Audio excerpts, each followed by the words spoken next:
Thank you, Calista. What she didn't tell you, by the way, is I'm a very bad golfer. She just wouldn't say it.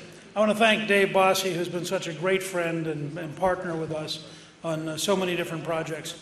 I also, just as a personal note, want to thank Ralph Hallow and CPAC for recognizing last night Tony Blankley, who was such a great friend.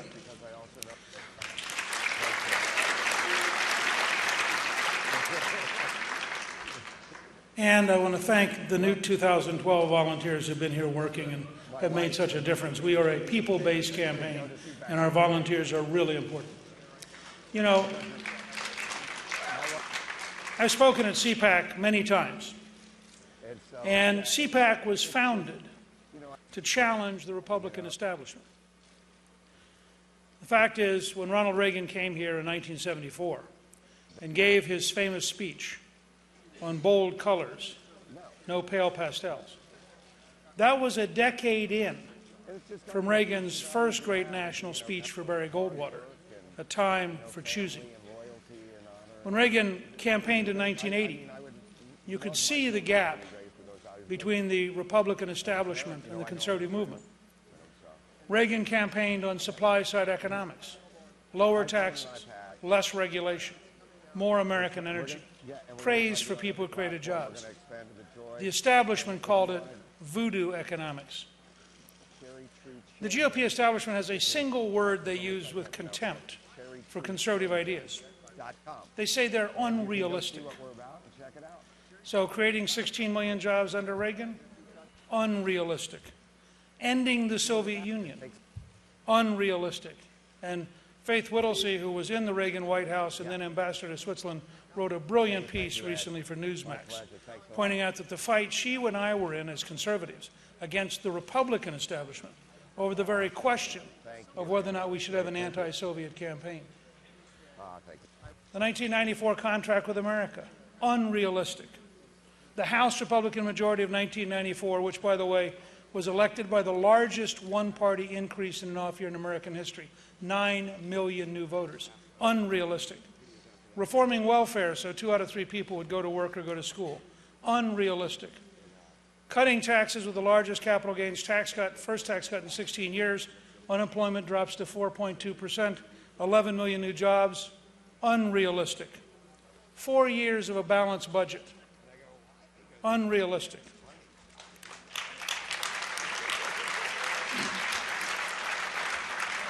For the Republican establishment, managing the decay is preferable to changing the trajectory, because changing the trajectory requires real fights and requires a real willingness to roll up sleeves and to actually take on the left. And that's why the Republican establishment, whether it's in 1996 or in 2008, can't win a presidential campaign, because they don't have the toughness, they don't have the commitment, and they don't have the philosophy necessary to build a majority in this country.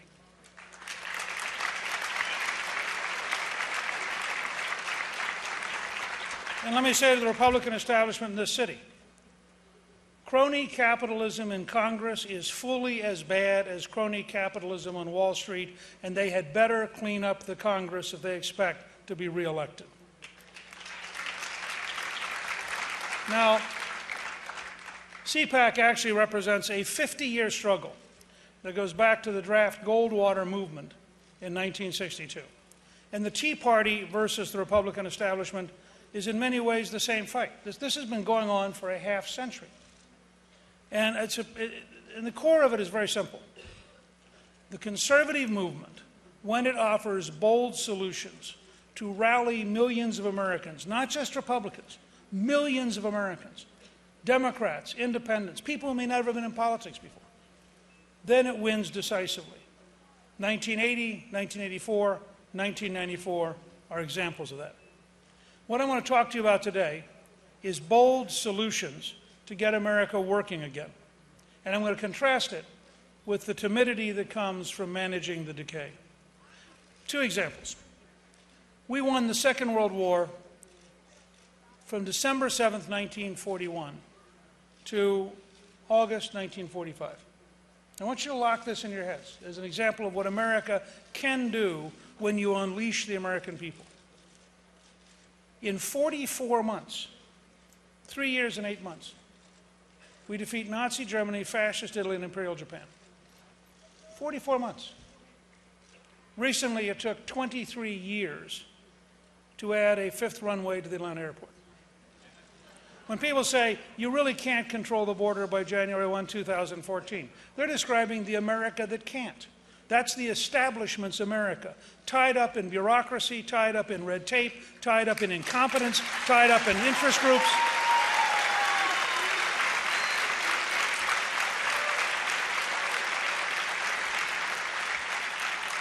Let me be very clear. All of you have seen the Washington establishment and the Wall Street establishment pile on top of me. All of you have seen them say things that were just profoundly false. And there's a good reason they're doing it. This campaign is a mortal threat to their grip on the establishment because we intend to change Washington, not accommodate it.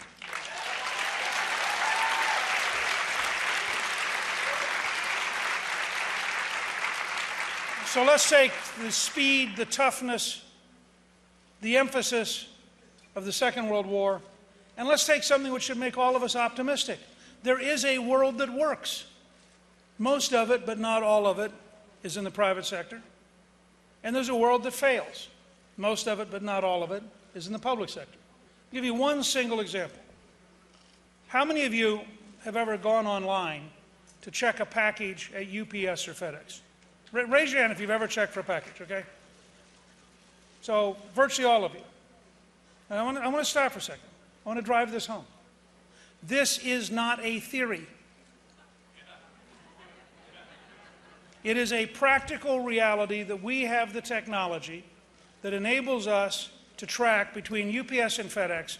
We track 24 million packages a day while they're moving, and we allow you to find out where they are for free. That's the world that works. Now here's the world that fails. The federal government today cannot find 11 million illegal immigrants even if they're sitting still.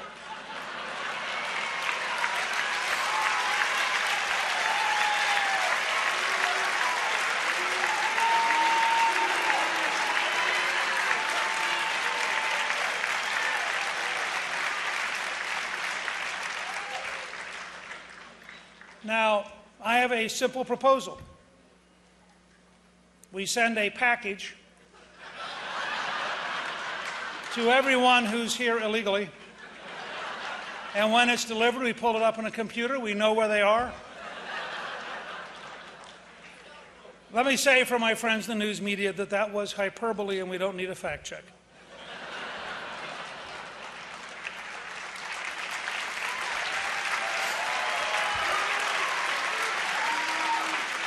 Now, I'm going to give you a series of solutions that are big enough to get America back on the right track. And I think this has been the greatest challenge of this campaign. We have lots of bickering, we have lots of arguments about this and that. We have virtually no discussion of what does it really take to take the most complicated society in the world, the largest economy in the world, and move it back to being the most successful, most prosperous, safest, and freest country in the world. So I'm going to try this afternoon to set a stage for that. And I admit it, we have tons of details at newt.org. Any of you want to, just go to myfirstname.org. You'll see an immense amount of material. But the standard here is to have solutions big enough to get America working again. And the principle is to unleash the American people to rebuild the America we love. Let me start with jobs.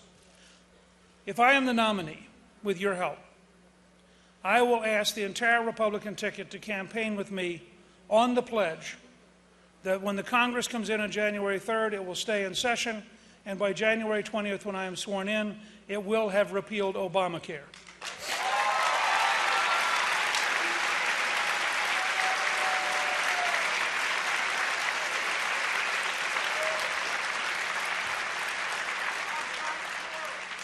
It will have repealed Dodd-Frank.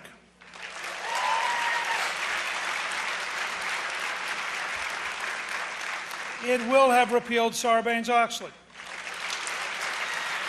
All three of those are job-killing bills which centralize bureaucracy in Washington, D.C., and increase the corruption of the political system. All three should be repealed and held at the desk until I am sworn in. That afternoon, on the very first day, we should sign the repeal of all three. That's a reasonable start.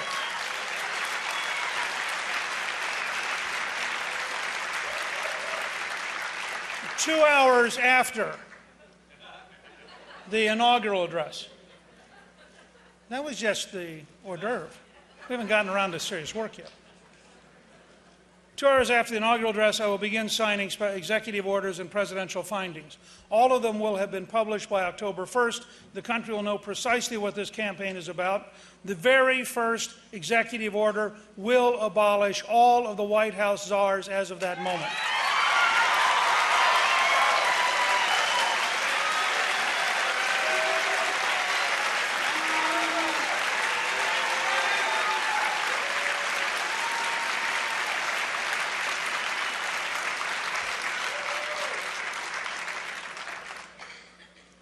We will sign that day an executive order which, as of that moment, approves of the Canadian pipeline to Houston, period.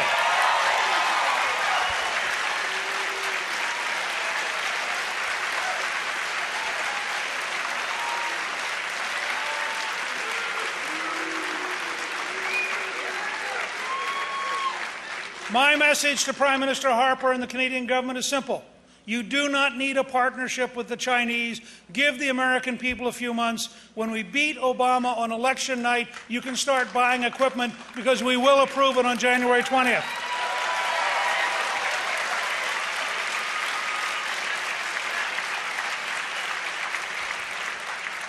There will be an executive order to move the State Department to put the embassy in Jerusalem as of that day, period.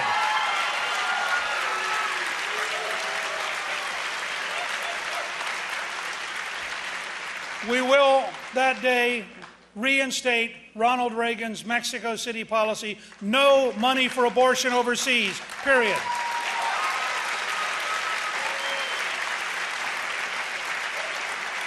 And we will have an executive order to repeal every act of religious bigotry by the Obama administration, period. My goal, with your help, is that by the time President Obama lands in Chicago, we will have repudiated at least 40% of his government on the opening day.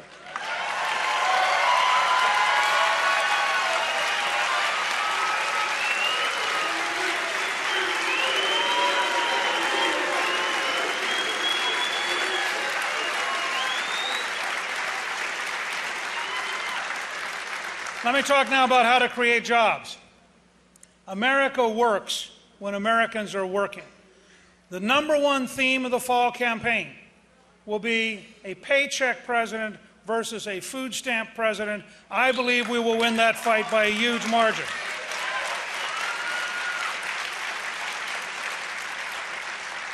I worked with President Reagan, and in his 8 years we created 16 million jobs. I worked with President Clinton, and in those 4 years, we created 11 million jobs and got down to 4.2% unemployment. So how do you do it? Really serious change, and I have only one measurement for what I'm about to tell you. So I want the establishment to understand up front, this is not about fairness. This is not about being revenue neutral. This is about maximizing economic growth to put Americans back to work and to create the most dynamic economy on the planet and to rebuild our manufacturing base so we pull away from China and become once again the dominant country on the planet in economic terms. So how do you do that? First, you eliminate the capital gains tax so it's zero capital gains for all investments in the United States. Second, you go to 100% expensing so all new equipment at every level, farmer, factory, doctor, business, all of it gets written off in 1 year. The goal is to make the American system the most modern, most productive in the world. You also, if you're going to modernize the equipment, you want to modernize the workforce. Unemployment compensation should be changed so that in order to get unemployment compensation, you sign up for a business-led training program so we are modernizing our workforce.